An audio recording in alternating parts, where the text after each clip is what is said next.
ഞാനൊരു ആരാധന ചാപ്പലിൽ ഇരിക്കുന്ന സമയത്തായിരുന്നു അച്ഛൻ എന്നെ വിളിക്കുന്നത്. ഇങ്ങനെ മിസ് കോൾസ് വരാം. പൊതുവെ ഞാൻ കോൾ എടുക്കാറില്ല ആരാധന ചാപ്പലിൽ ഇരിക്കും. പക്ഷെ ഇങ്ങനെ കണ്ടിന്യൂസ് വന്നപ്പോൾ ഞാൻ എന്ത് പറ്റിയെന്ന് ചോദിച്ചു പുറത്തിറങ്ങി ചോദിച്ചപ്പോഴാണ് ചേട്ടാ എല്ലാം തീർന്നു. അപ്പൊ ഞാൻ എന്താ കാര്യം ചോദിക്കുന്നുണ്ട്. അപ്പൊ അങ്ങനെയാണ് ആള് പറയുന്നത്, ആൾക്ക് ക്യാൻസർ ആണെന്നാണ് പറയുന്നത്.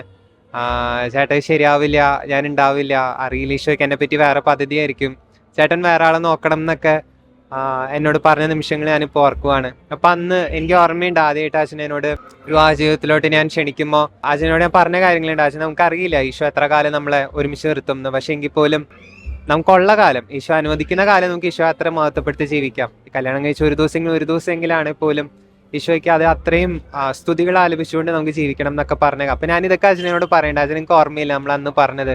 എന്നിട്ട് ഇപ്പൊ അസുഖം വന്നപ്പോ ഇങ്ങനെയാണോ പറയുന്നത്, ഞാൻ വേറെ കെട്ടണം എന്നാണോ പറയുന്നത് എന്നൊക്കെ പറഞ്ഞ്. അപ്പോൾ അന്നൊക്കെ നമ്മൾ എന്ത് പറഞ്ഞിട്ടും കാര്യമില്ല, നമുക്ക് ജസ്റ്റ് ആ റിസൾട്ട് അറിഞ്ഞ ദിവസമാണ്. അപ്പോൾ കേട്ടിരുന്നു. അത് കഴിഞ്ഞ് 2 ദിവസം കഴിയുമ്പോൾ തന്നെ ആള് തിരിച്ചു വിളിക്കും.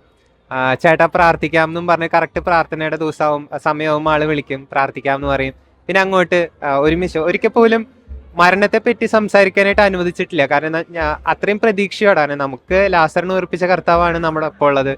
അപ്പോ ക്യാൻസർ അത്രയും ഭീകരത സൃഷ്ടിച്ച സമയമാണെങ്കിൽ പോലും ഡോക്ടേഴ്സ് ആണെങ്കിലും എന്നോട് പറഞ്ഞിരുന്നു, അച്ഛനെ ഇനി 2 കൊല്ലം അല്ലെങ്കിൽ 3 കൊല്ലം ഉണ്ടാവുള്ളൂ, അപ്പൊ നിനക്ക് വേണമെങ്കിൽ നീ വേറെ ആളെ നോക്ക് എന്ന് എന്നോടാണ് ഡോക്ടേഴ്സ് പറഞ്ഞത്. അതായത് ഇവരുടെ വീട്ടിൽ തന്നെ അറിയിക്കുന്നതിന് മുൻപ് തന്നെ ഡോക്ടേഴ്സ് എന്നെ പേഴ്സണലി വിളിച്ച് അറിയിച്ചായിരുന്നു. അപ്പോഴാണ് ഞാൻ ഡോക്ടറോട് പറഞ്ഞ സംഭവമുണ്ട്, ഡോക്ടറിന് ചെയ്യാവുന്നൊക്കെ ഡോക്ടർ ചെയ്തു, ശരി ഞങ്ങൾ പ്രാർത്ഥിച്ചോളാം, കുഴപ്പമില്ല. അങ്ങനെയാണ് അവള് റേഡിയേഷനിലോട്ടും അവസാനത്തെ ഒരു 2 കൊല്ലം നീങ്ങുന്നത്. അപ്പൊ എപ്പോഴും പ്രാർത്ഥനയിൽ ഒരിക്കൽ പോലും മരണത്തെപ്പറ്റി ചിന്തിക്കാതെ പ്രത്യാശയോടെ തന്നെ അവസാനം വരെ ഈശോനെ സഹായിച്ച ഒരു വേളയുണ്ട്, ഞാനിപ്പോഴും ഓർക്കുവാണ്.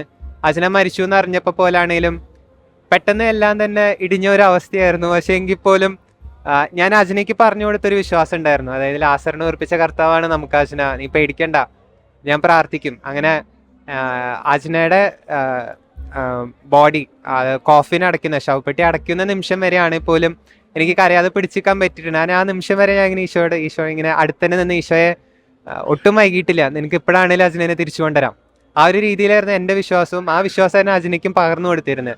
അപ്പോൾ എങ്കിൽ പോലും ഞാൻ പറയുകയാണെങ്കിൽ ആ ഒരു ദിവസം അല്പം വിഷമം ഉണ്ടായാൽ പോലും തിരിച്ച് ഞാൻ വീട്ടിലോട്ടുള്ള എൻ്റെ യാത്രയിൽ ഈശോ പെട്ടെന്ന് തന്നെ ഓർമ്മിപ്പിക്കുക, എടാ നീ ഇന്ന് വിശുദ്ധ കുർബാന സ്വീകരിച്ചിട്ടില്ല. അപ്പോൾ പോണ വഴി, തൃശ്ശൂരാണ് വീട്, എറണാകുളത്ത് നിന്ന് പോണ വഴിക്കാണെങ്കിൽ പോലും അന്നാണേലും എനിക്ക് അത്ര അതിശയം തോന്നുക.